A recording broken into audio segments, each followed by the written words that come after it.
The salvage yards of Europa Station stretched endlessly beneath the artificial dome, a graveyard of twisted metal and broken dreams.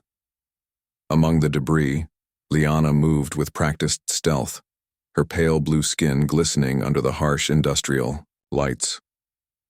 Her forearms worked efficiently, sorting through the wreckage for anything of value, anything that might earn her enough credits for another day's shelter.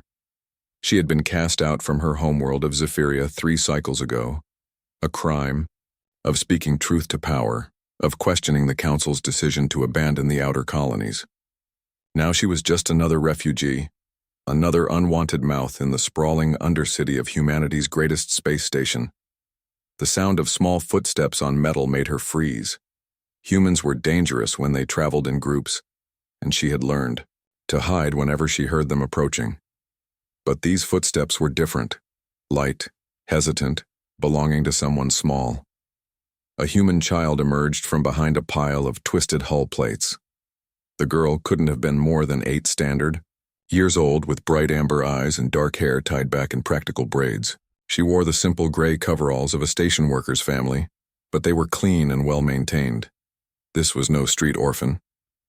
"You're one of the Zephyrians," the child said matter-of-factly, showing no fear despite facing an alien twice, her size.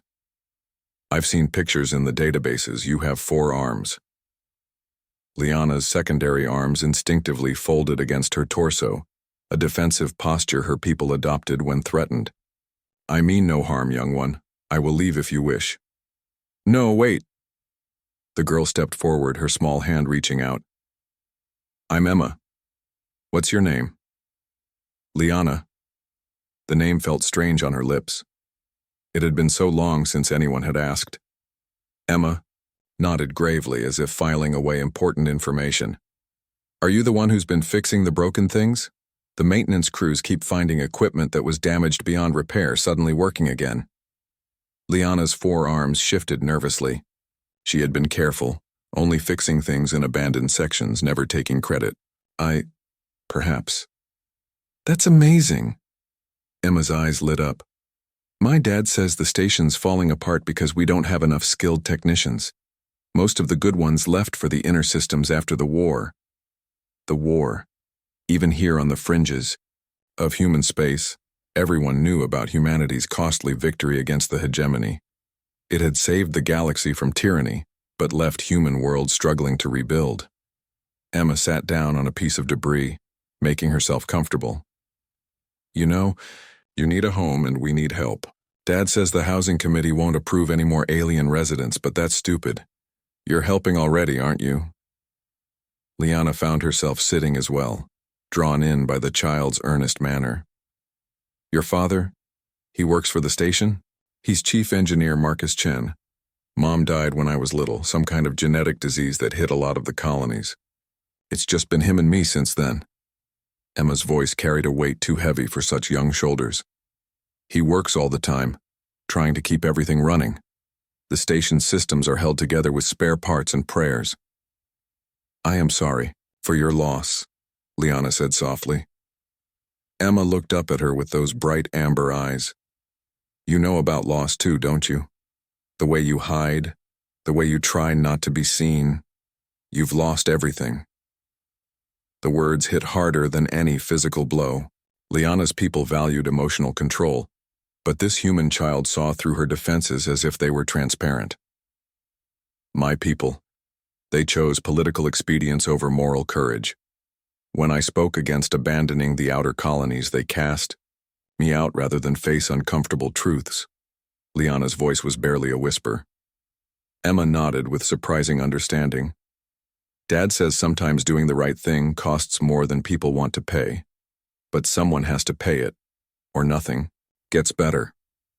They sat in comfortable silence for a moment, 2 outcasts in their own ways.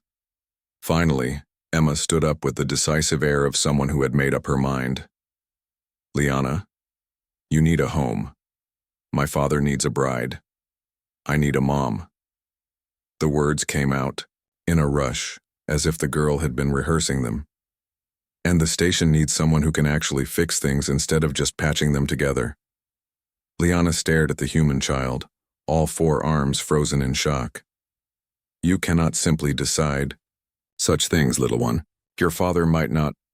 Dad's lonely, Emma interrupted. He pretends he's not, but I see him sometimes looking at old pictures of Mom, and I see how he brightens up when he talks about the technical challenges. He'd love having someone who understands engineering like he does. But I am not human. Your species and mine are not even compatible for making babies?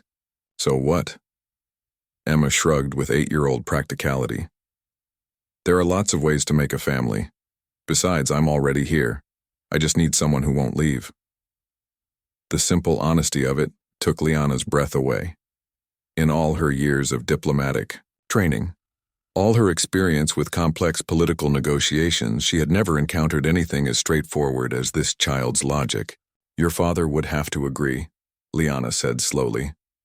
Emma grinned, an expression of pure mischief. Leave that to me. But first, you need to stop hiding. The station needs fixing, and you're the only one I've seen who can actually do it right. Be proud of what you can do.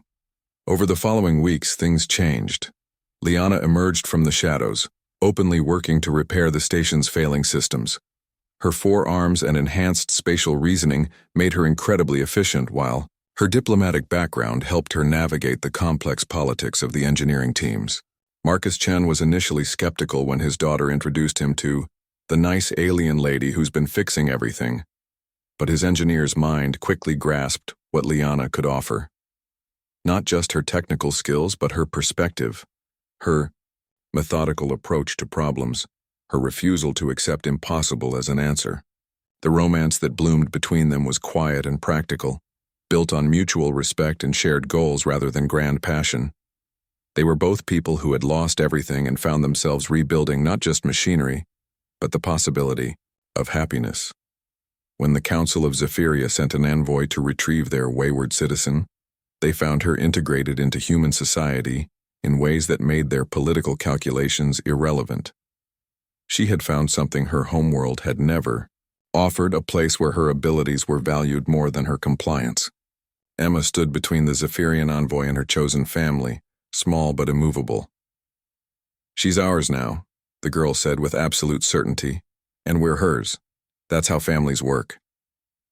The envoy looked at this human child, at the alien woman who had found purpose in exile, at the human man who had found love in the most unlikely place. In the end, they departed without their wayward citizen. Humanity, the envoy would report, had a disturbing tendency to adopt anything and anyone that proved useful, regardless of species or origin. It was a weakness that might someday prove to be their greatest strength. In the engineering bay of Europa Station, a small family continued their work of holding civilization together, one repair at a time.